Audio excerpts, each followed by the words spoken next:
everyone, thank you so much for joining our talk. My name is Rotem and I'm a software engineer here at Snyk, and it's my pleasure to introduce you to my talented teammate Agata. Hi, my name is Agata and I'm a senior software engineer also here at Snyk. Our team focuses on the core of container scanning, and today we wanted to walk you through some base image management best practices.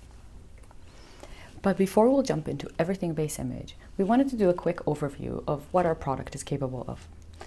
When we scan an image, regardless of the scan method, we look at every layer of the image and we extract any valuable information that we can find. Snyk container scans can be used in your local CLI, can also be integrated into your CI/CD pipelines, imported from different container registries, and imported from Kubernetes deployments. For the purpose of this presentation, we're going to focus on the base image problem.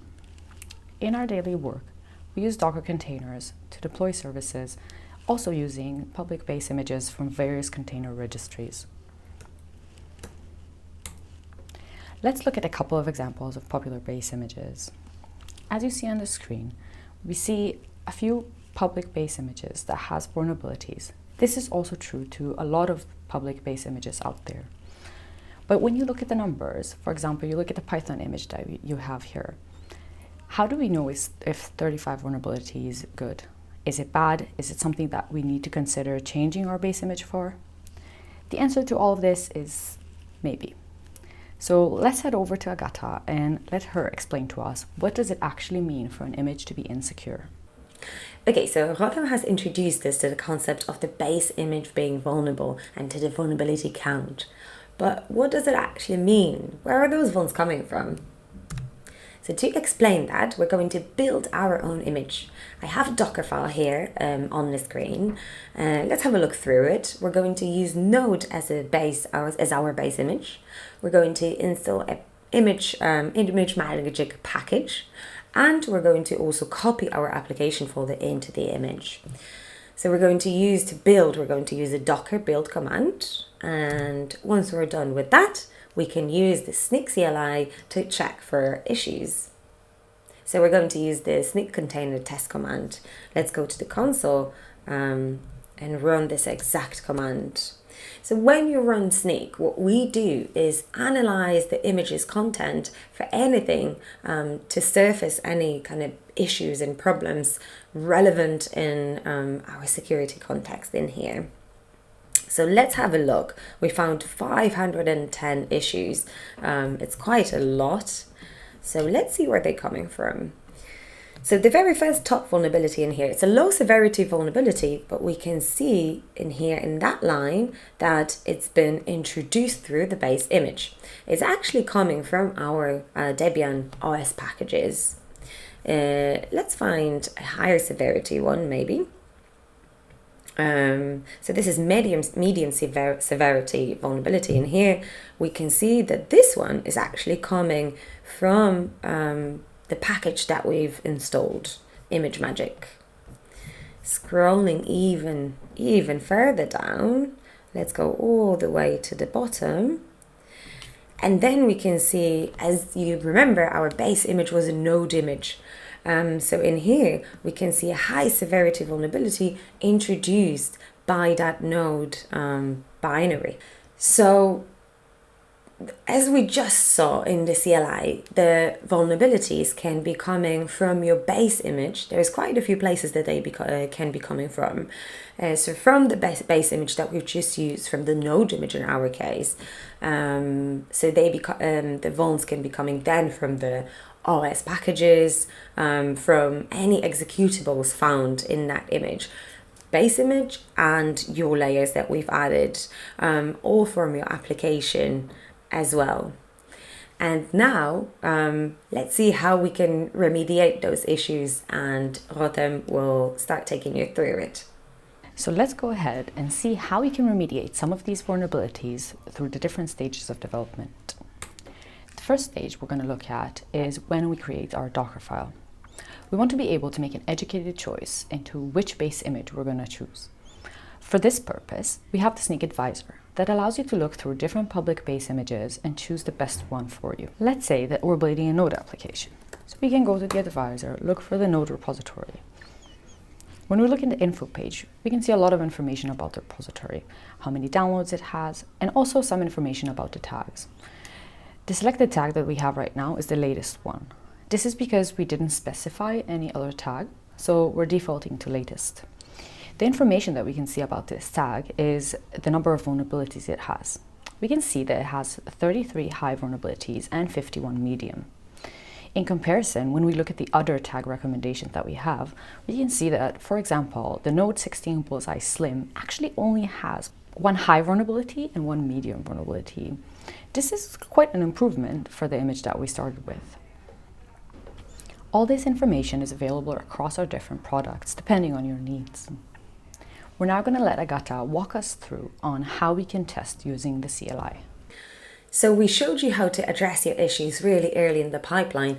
Now, what about if your image already exists, if it's already been built? Let's have a look at the same command, at the same image and the same command that we've used before, the Snyk container test. So we've got our output, the partial output now on the screen, and we can see that our base image has been detected, the Node 10.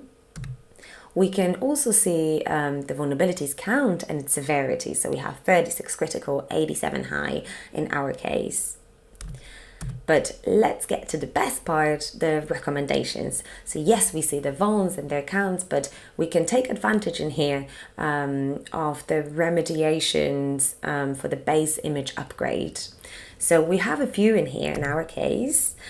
We've got a minor update to Node 1024.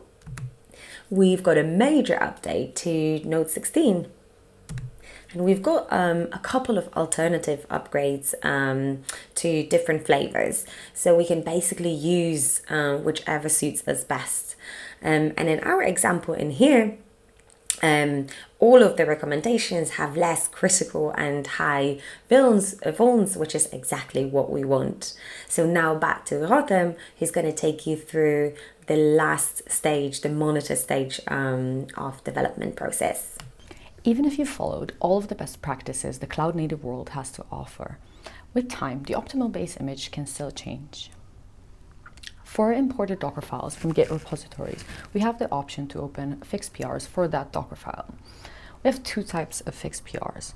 One of them is the automatic fixed PR, which is automatic.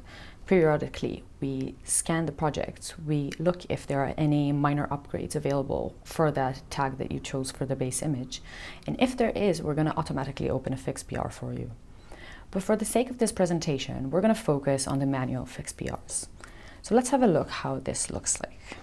So I have already a repository here, a GitHub repository, that has some manifest files and also has a Docker file in it.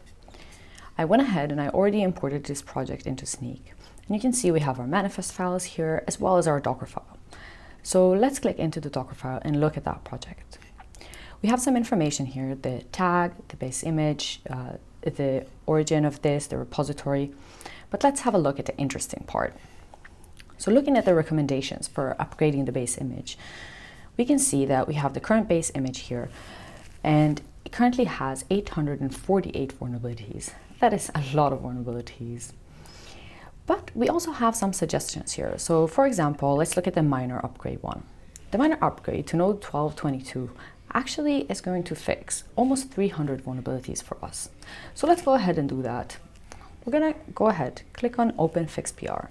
It's going to take a couple of minutes and moments, and we're going to get a screen showing us the current base image and the image that we're going to be upgrading to.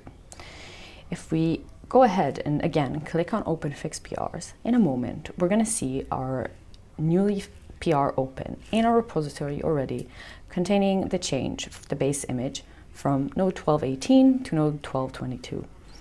This also has some extra information, like some of the high vulnerabilities that our image had. So we did all of this, and now we're going to go back to Agata. She's going to have some last words and also show us where we can find all these awesome tools that we were talking about.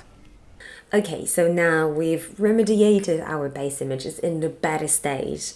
But what about the issues that we've introduced through our layers? So for example, through the packages that we've installed.